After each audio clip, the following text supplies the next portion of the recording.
The art of editing is often confused with the art of making an edit, that is, when to cut. But editing is also about when not to cut.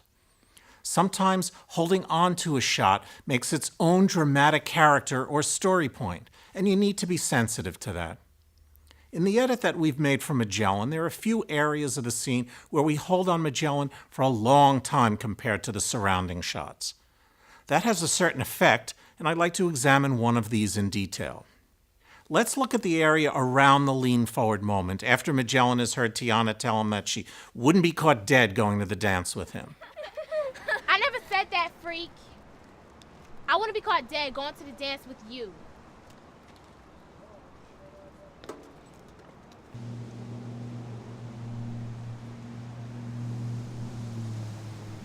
Now that's with the extra silent shot of Tiana staring at Magellan. Notice how that feels in regards to Magellan's discomfort and growing anger, which is the entire point of this scene. Now let's try something more. If we cut back to Tiana in that moment, let's see if we can accent that feeling. First, let's look at the shot of Tiana and decide where to cut. Looking at our line script, we see that we should be in 31G. We can also see that there's only one take to use, 31G take 2.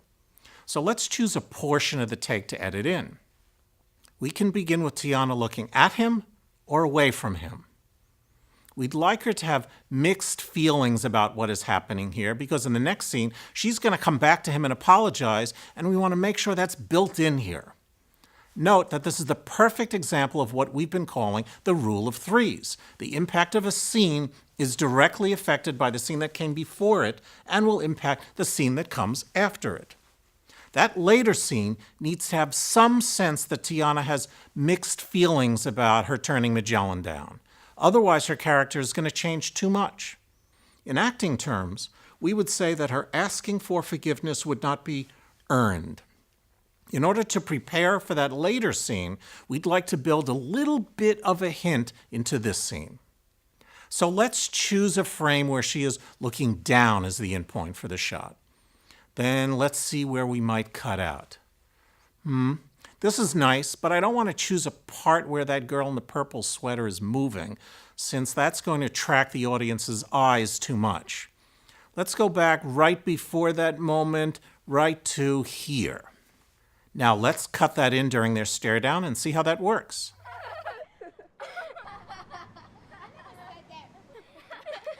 I never said that, freak. I wouldn't be caught dead going to the dance with you.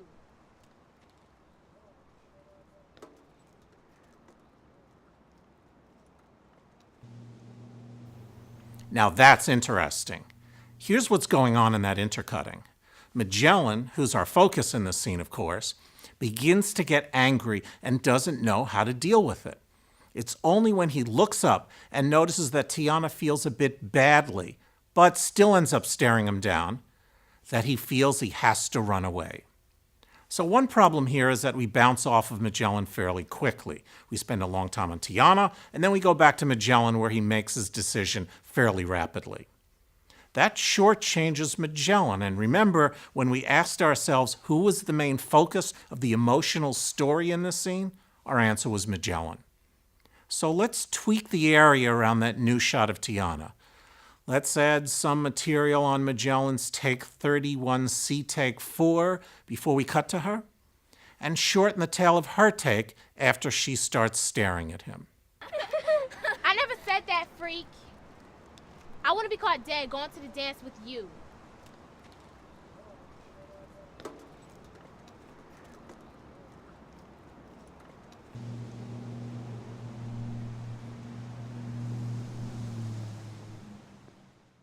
This keeps the focus more on Magellan while still accentuating the showdown between them.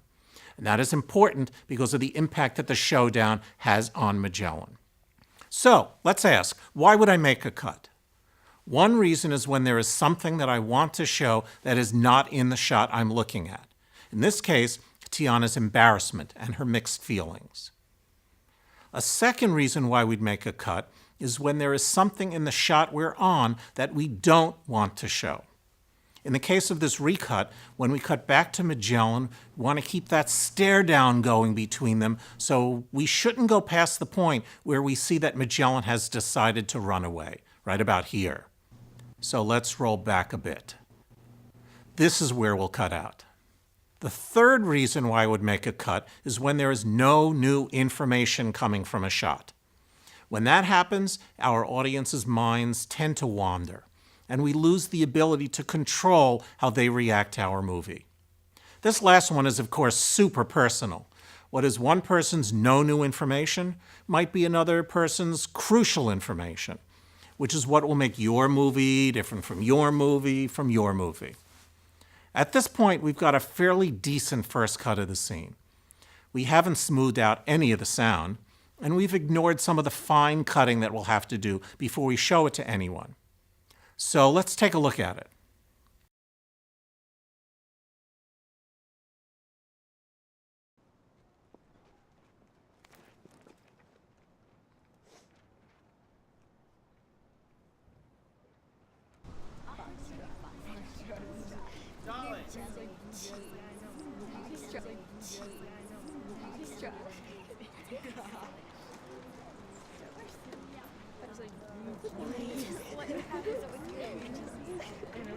Tiana, why aren't you there this morning? Tiana, I think the dwarf is talking to you. Magellan, we can talk about this later. We're still going to the dance together, right? Because you said you would.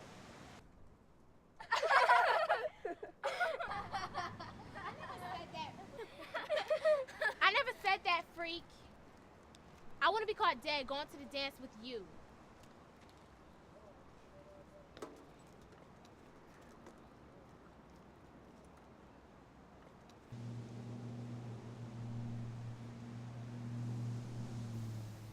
Not bad. But if there's anything that I want you to take away from this movie, it's that you should plan and think about all of the needs of a scene before you start editing. It's going to be really tempting to jump right in and start cutting, but beware, that way lies madness and confusion. Oddly, coming up with a plan ahead of time will give you the ability to be way more flexible in your edit, because you will know what your scene really, really needs to do. So, read the script, reread the scene, watch the dailies, plan before you edit a single frame. You're going to thank yourself for that.